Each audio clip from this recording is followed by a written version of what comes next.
अस्सलाम वालेकुम और नमस्कार दोस्तों।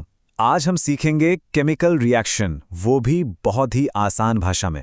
अगर आप क्लास 9th 10th या किसी भी बेसिक साइंस एग्जाम की तैयारी कर रहे हैं तो समझ लीजिए ये लेक्चर आपके लिए बहुत इंपॉर्टेंट होने वाला है। तो चलिए फटाफट शुरू करते हैं। शुरुआत करते हैं एक बहुत ही आम सवाल से। आपने देखा होगा, एक मजबूत लोहे का टुकड़ा जब हवा और पानी का संपर्क में आता है तो वह अचानक से रस्ट यानी जंग में क्यों बदल जाता है। सोचिए जरा, ये कोई जादू नहीं है, साइंस है।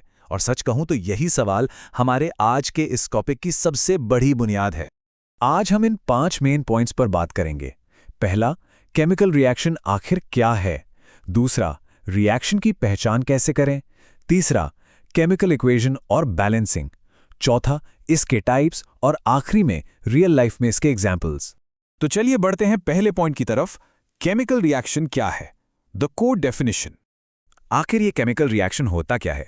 आसान शब्दों में समझे तो जब दो या दो से अधिक पदार्थ आपस में मिलकर एक नया पदार्थ बनाते हैं तो उसे केमिकल रिएक्शन यानी रासायनिक अभिक्रिया कहते हैं। यहाँ सबसे जरूरी बात यह है कि जो बिल्कुल नया मटेरियल बनता है ना, उसकी प्रॉपर्टीज पहले वाले से एकदम अलग होती है। इसे और सिंपल तरीके से ऐसे समझिए, अगर आपका ओल्ड सब्सटेंस बदलकर एक बिल्कुल न्यू सब्सटेंस बन जाए तो बस समझ लीजिए वहां केमिकल रिएक्शन हुआ है। पुरानी चीज का बिल्कुल नया रूप ले लेना ही इसका मेन कोर है। और जो शुरुआती सवाल था ना हमारा, उसका जवाब भी यहीं छिपा है। यहां ध्यान दीजिए, जब आयरन, ऑक्सीजन और वाटर ये तीनों एक साथ मिलते हैं तो रिजल्ट में बनता है रस्ट यानी जंग। एक बिल्कुल नया पदार्थ बन गया ना, तो इसका मतलब ये एक केमिकल रिएक्शन है। अब आते हैं दूसरे पॉइंट पर, रिएक्शन की पहचान यानी साइंस, फाइंडिंग द क्लूज। अब भाई, बिना किसी केमिस्ट्री लैब गए हमें कैसे पता चलेगा कि रिएक्शन सच में हो रहा है। कैसे पता चले? इसके 4 मेन क्लूज होते हैं। पहला, रंग बदलना या कलर चेंज। दूसरा, तापमान बदलना यानी हीट का रिलीज या एब्जॉर्ब होना। तीसरा क्लू है गैस का निकलना। और चौथा है प्रेसिपिटेट बनना, जहां अचानक से एक ठोस या सॉलिड मटेरियल बन जाता है लिक्विड के अंदर। इनमें से कोई भी साइन दिखा तो समझ जाइए रिएक्शन हो रहा है। पॉइंट नंबर 3, केमिकल इक्वेशन और बैलेंसिंग, राइटिंग द मैजिक। अब साइंटिस्ट हर बार ऐसे लंबे लंबे सेंटेंसेस तो लिखेंगे नहीं, राइट? तो किसी भी केमिकल रिएक्शन को शॉर्ट में लिखने का जो आसान तरीका होता है उसे हम केमिकल इक्वेशन कहते हैं। ये समझ लीजिए कि ये केमिस्ट्री का अपना एक साइंटिफिक शॉर्टकट है। एग्जाम्पल के तौर पर इस वर्ड फॉर्मेट और सिंबल फॉर्मेट को देखिए। वर्ड फॉर्मेट में हमें पूरा लिखना पड़ता है, hydrogen plus oxygen gives water. लेकिन सिंबल फॉर्मेट में देखिए कितना सिंपल है, बस H2 प्लस O2 लिखा और आगे एरो लगाकर H2O कर दिया। सिंबल्स हमारा टाइम बचाते हैं और इक्वेशन लिखना बहुत ईजी बना देते हैं। लेकिन यहाँ केमिस्ट्री का एक बड़ा ही स्ट्रिक्ट फेयरनेस रूल आता है और वो है बैलेंस्ड इक्वेशन। इस रूल के मुताबिक इक्वेशन में दोनों तरफ एटम्स बराबर होना चाहिए। मतलब जितने एटम्स लेफ्ट साइड में हैं, एग्जैक्टली उतने ही एटम्स राइट साइड में भी होने चाहिए। अब इस एग्जाम्पल को देखिए। अनबैलेंस्ड इक्वेशन में ऑक्सीजन के एटम्स मैच नहीं कर रहे थे, पर जब हमने इसको बैलेंस किया तो ये बन गया 2H2 प्लस O2, जिससे बना 2H2O। अब लेफ्ट साइड के एटम्स और राइट साइड के एटम्स परफेक्टली इक्वल हैं। ये जो बैलेंसिंग है ना, ये केमिस्ट्री में बहुत ही जरूरी स्टेप होता है। चलिए आगे बढ़ते हैं पॉइंट नंबर 4 पर, रिएक्शंस के प्रकार यानी टाइप्स, कैटेगराइजिंग द रिएक्शंस।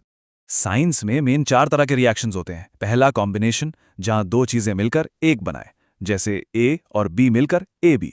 दूसरा, डिकम्पोजिशन, जहां एक चीज टूटकर 2 बन जाए। तीसरा है डिस्प्लेसमेंट, जहां एक एलिमेंट दूसरे को उसकी जगह से हटा देता है। और चौथा है डबल डिस्प्लेसमेंट, जहां 2 कंपाउंड्स आपस में अपने आयंस कंप्लीटली बदल लेते हैं। थोड़ा और प्रैक्टिकली देखते हैं।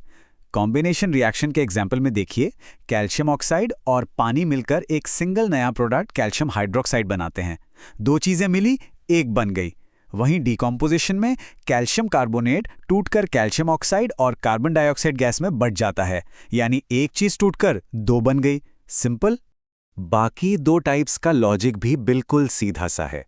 डिस्प्लेसमेंट रिएक्शन में एक ज्यादा ताकतवर एलिमेंट किसी दूसरे एलिमेंट को हटाकर उसकी जगह कब्जा कर लेता है। वहीं डबल डिस्प्लेसमेंट रिएक्शन में दोनों कंपाउंड्स एक दूसरे के साथ आयंस का एक्सचेंज करते हैं, मतलब पूरी तरह से अदला बदली हो जाती है। अब आते हैं अपने आखिरी और सबसे इंटरेस्टिंग पॉइंट पर 5 रियल लाइफ में रिएक्शंस एवरीडे केमिस्ट्री। देखिए, इस साइंस को हम सिर्फ किताबों तक सीमित नहीं रख सकते। खाना पकाना हो, हमारा सांस लेना यानी रेस्पिरेशन हो, दूध का दही बनना हो या फिर लोहे में जंग लगना, ये सब रोजमर्रा की जिंदगी में हो रहे केमिकल रिएक्शंस ही तो हैं। केमिस्ट्री हर वक्त, बिल्कुल इस वक्त भी हमारे आसपास चल रही है। तो दोस्तों, आज हमने क्या क्या सीखा, केमिकल रिएक्शन क्या है, उसके एग्जाम्पल्स, पहचान के तरीके, इक्वेशंस को बैलेंस करना और उसके प्रकार। अगर आपको ये लेक्चर पसंद आया हो और कॉन्सेप्ट्स क्लियर हुए हों तो लाइक, शेयर और सब्सक्राइब जरूर करें। इंग्लिश बाय शकील सर के साथ ऐसे ही आसान पढ़ाई जारी रखें। जाने से पहले एक आखिरी सवाल आप सबके लिए। जरा सोचिए, इस वक्त आपके आसपास ऐसी कौन सी चीज बदल रही है जो एक केमिकल रिएक्शन हो सकती है? विज्ञान की इस दुनिया को ऐसे ही आसपास ऑब्जर्व करते रहिए। मिलते हैं अगले लेक्चर में।